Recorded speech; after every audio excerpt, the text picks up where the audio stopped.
The Minneapolis Foundation's been around for more than a century, but increasingly we're becoming something different, something more. Instead of just a place that has trusted one-on-one relationships with the people who are out in the community doing great work, or the people who want to be generous, instead of just having those one-on-one relationships, we want to become a community of generosity. And what that means is that the issues we face today are so big and so complex that there's no one individual or even one foundation or organization that can solve all of those. It's going to take all of us together. 1 + 1 = 3.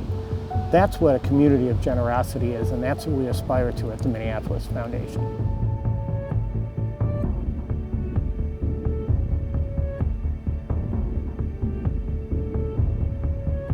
So what do all those words mean, especially for the people of this community who've gone through so much over these past couple of years? We'll start here on Lake Street, where there was so much destruction 2 years ago. We put together almost $50 million for both our Restore, Rebuild, Reimagine Fund and State Main Street grants.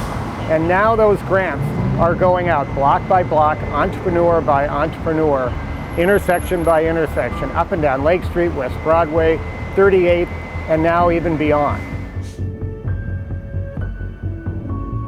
Not all of our work can be seen. It's not all about building a building. It's often about building the capacity of communities. One of the most important things we did this year was to put $1 million into a series of small and medium-sized organizations who've been out on the ground during these incredibly difficult periods and doing the work. We wanted to step forward and say to them, you're closest on the ground, you know the issues, we're going to invest in you. And you'll find that spirit throughout all of our work, because what the foundation is especially trying to do now is to not just sit in our office and somehow believe that we know what is best for community, but to have that be a two-way dialogue.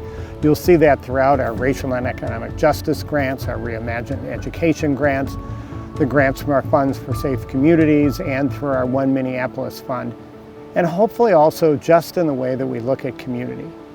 These have been the hardest of times, and they've shown incredible strength and resilience of communities. What they need to know, and what we believe deeply, is that the Minneapolis Foundation stands more squarely than ever behind the people in the community who recognize that a great city can only be better if it challenges itself to disrupt the status quo.